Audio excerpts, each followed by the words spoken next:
if he wins this tournament today, the finals will be his 16th round of Magic in the same day. That's a lot of Magic. That's like 2 days worth of Magic in one day. That's like normally normally 8 rounds what you play. Yeah. So currently, think about this. This is round 9. This is his 12th round already of Magic today. Well, you want to be a champion, you got to battle. If you want to win, yeah, you got to show. Yeah. Get some coffee and get to work. That's what we got to do. Yeah, so far he's 9-2 on the day in matches. You know, pretty respectable. Yeah, it's a very, very good day as Corvese is going to start off here by sacrificing a Verdant Catacombs. Going to go down to 19. Here is an Underground C. We'll see how he wants to start this game off. Is it going to be a Deathrite Shaman or is it going to be a discard spell? Deathrite it is. Now remember, the Shardless Bug deck, this has been, of course, run championed by Jerry Thompson, is only kind of blue, so it only runs 3 Force of Wills in the main deck. The main way it interacts with combo decks like Huey's is that it plays 3 Thought Seizes and 2 Hymn to Turoks in the main. So it's a little soft to one of Huey's sideboard cards in Leyline of Sanctity. We're going to see a Deathrite Shaman activation potentially here. You also see Wasteland the draw there for Corvese. He's going to play that. Now he's going to play a Thoughtseize. So let's take a look here. By putting that land first, he's able to play around Spell Pierce. So smart play there by Harry. Yeah, I like that he played on Spell Pierce. I also like that, you know, he probably doesn't put Huey on having a turn 1 win. He actually valued that turn 1 Deathrite more than he valued the turn 1 Thoughtseize.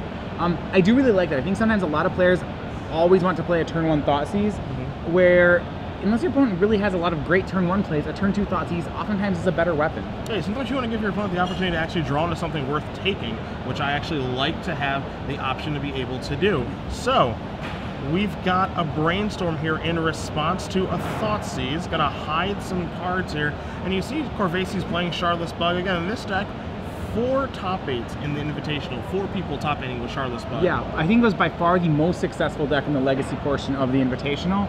And as we see right here, you know, then you put another person into the top 8 of the Legacy Open. Yeah, certainly going to try to. If you saw Jerry Thompson's interview with him making the top 8, he said this is the best deck not close in Legacy, as Corvese is going to take a look at 2 Show and Tells, a Ponder, a Sneak Attack, an Ancient Tomb, and a Volcanic Island. It really makes you wonder, all right, what did Jensen hide? I think Huey hit a monster on top of this You think he hit deck. A monster? That would be my guess. All right. You know, if you can't, because he knows Corvese cannot take both Show and Tells and the Sneak Attack. I think he probably has a lot of that half of the combo, maybe not as much as of the monster half of the combo, wanting to make sure you hid that. The tell is that if he doesn't have the Emrakul or Gristlebrand, say he just didn't have the entire combo, he probably would have hid the Ponder. Sure. Because he has the Ponder there, that makes me think he just has the combo. He's just waiting for a couple turns to pass so he can cast it. So Corvese is going to Wasteland Jensen's Volcanic Island, and he's going to remove it for Deathrite Shaman to let him cast another Deathrite Shaman. He does have 2 lands in his graveyard, does Corvese in Verdant Catacombs and Wasteland, so he'll have access to at least 3 mana on the next turn, as Jensen's going to play another Volcanic Island, just pass the turn back. Yeah, now Jensen, actually, the first card he hid was a Force of Will. We saw him draw that this turn. To me, it tells me he's so confident in his ability to combo out here that he wants to have that offensive counter magic protection more than anything else. You know, he just wants to have a force to force back. He is that much in control. He may want to just force this Chase the Mind Sculptor as well, so I actually like this play. I think he probably needs to force this, and the reason isn't because he's scared of the Brainstorm. So let's say Jace resolves. Huey gets to cast Show and Tell next turn with force backup. But the problem is when he Show and Tells in an Emrakul, Jace bounces it. Jeez, now Jensen is going to cast Show and Tell immediately, so he hit a monster 2 cards down. Corvese's hand right now is Jace the Mind Sculptor and Abrupt Decay. Jace you can't put in with Show and Tell, so Corvese is going to have to let this resolve. He's bringing nothing to Show and Tell? Yeah, he's bringing nothing to class. Not a very good student. You see him even taking a look at it right now, too, saying, Planeswalker's right. It doesn't say Planeswalker. What? It's from Urza's. It's from Urza. Yeah, it's a little old. It's from Urza's Saga. So that's going to resolve. Gristlebrand will be what comes into play. Yeah, I like that an older school way of doing it. He wrote down the name of the card as opposed to just putting that card face down. Yeah. So 1, 2, 3, 4, 5, 6, and 7 cards coming Jensen's way. He's going to sculpt a hand here. Gristlebrand, of course, very, very difficult card to beat. There's a Lotus Petal from Jensen. He's got plenty of cards in his hand, does not need to discard, and just has a 7/7 lifelink flying monster. Yeah, he also has 2 Force of Wills and 2 additional blue cards off that 7 unfairly good. Yeah, you know, Gristle Band is what some people try to call this card. You see a polluted Delta being sacrificed here by Corvese, but he's in a world of trouble because he's going to try to cast another Jace the Mind Sculptor with Deathrite Shaman plus those 3 lands, and that's not going to work out due to that Force of Will, also due to Daze in Jensen's hand as well. Yeah, Jensen just has so much counter magic to protect this Gristle Brand. It's hard to see a way that Corvese can navigate around it, even using these Deathrite Shamans. But he's going to have to try. So he's going to start with the first spell, first Jace the Mind Sculptor.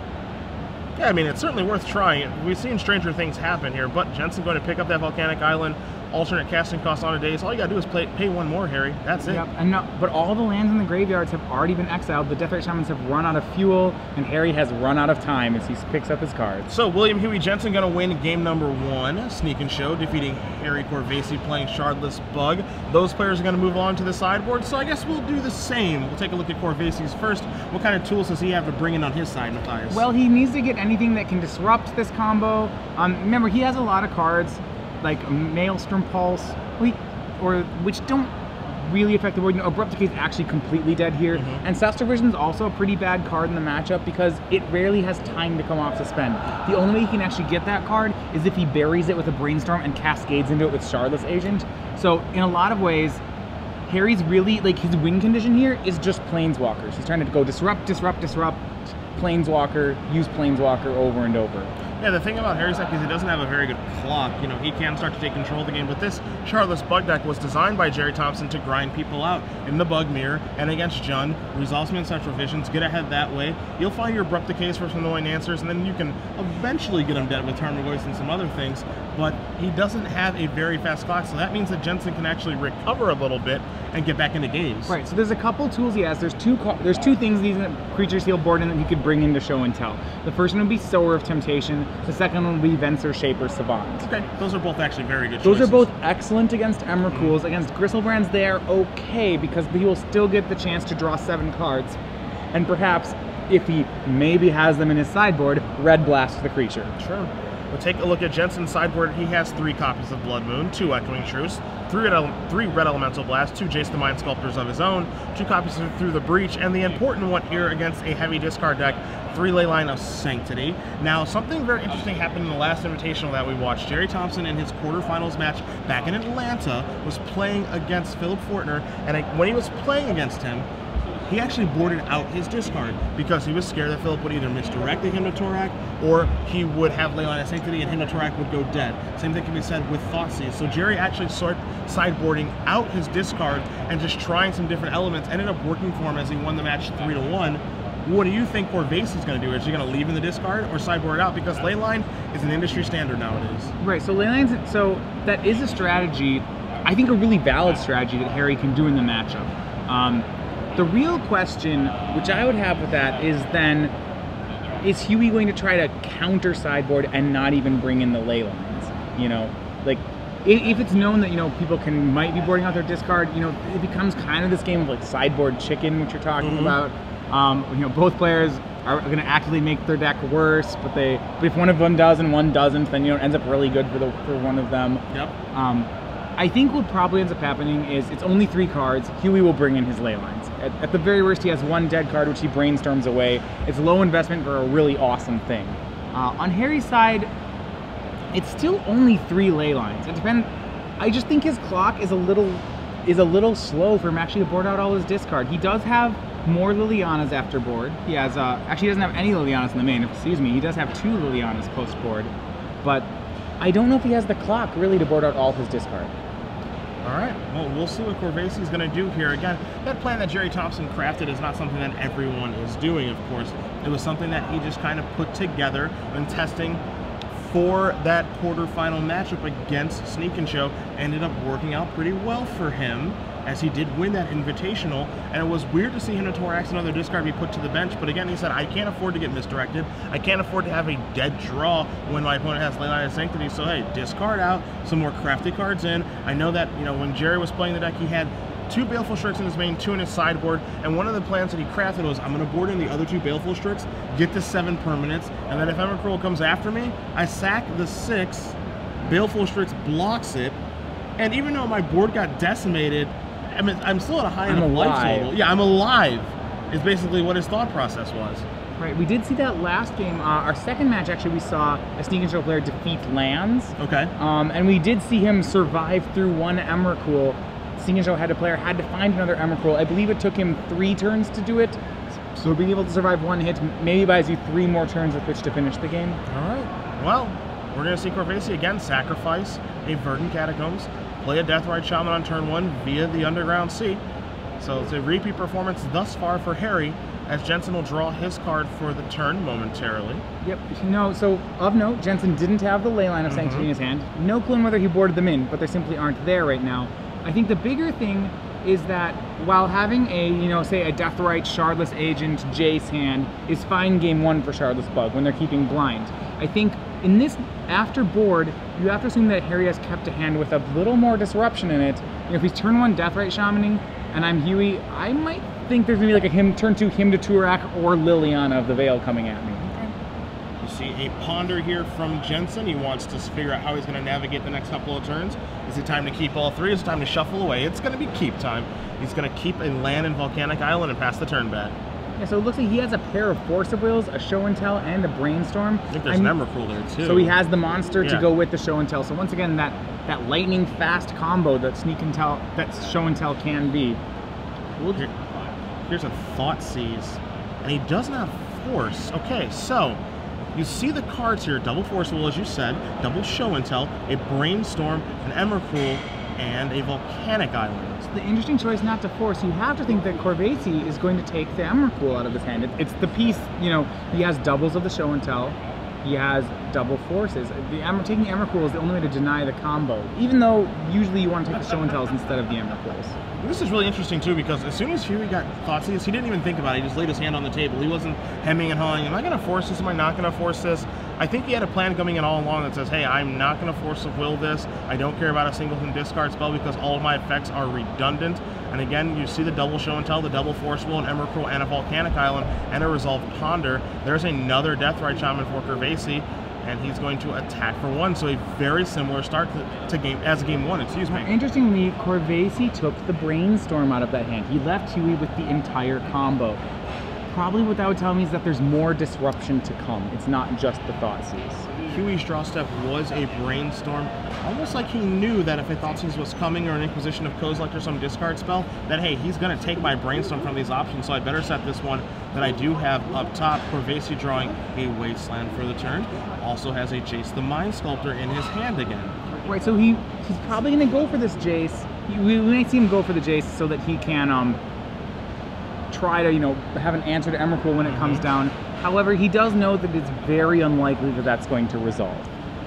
Jensen going to float a blue mana in response with that Volcanic Island. Not going to move to the attack step just yet, I don't think.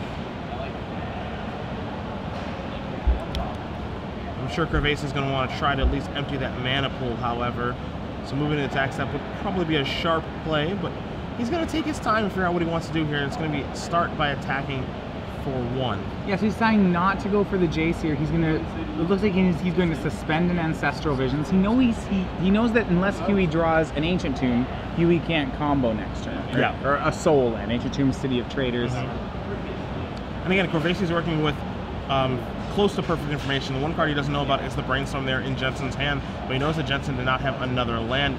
Force of Will to draw here for Huey this turn. Yeah. A third Force of Will is probably too much Force of Will. It's a lot of those.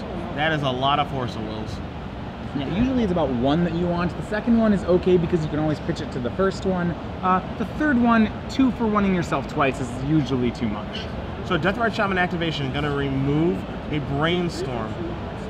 Tick down the Ancestral Visions is what Corvese will do on his upkeep. He draws a Bayou for the turn to go along with a fetch land and that Jace the Mind Sculptor, which he knows is not going to resolve at this point. And now Huey had the option to main phase Brainstorm there to try to find more lands. Instead, he's using the Brainstorm to try to protect himself from further discard, it appears.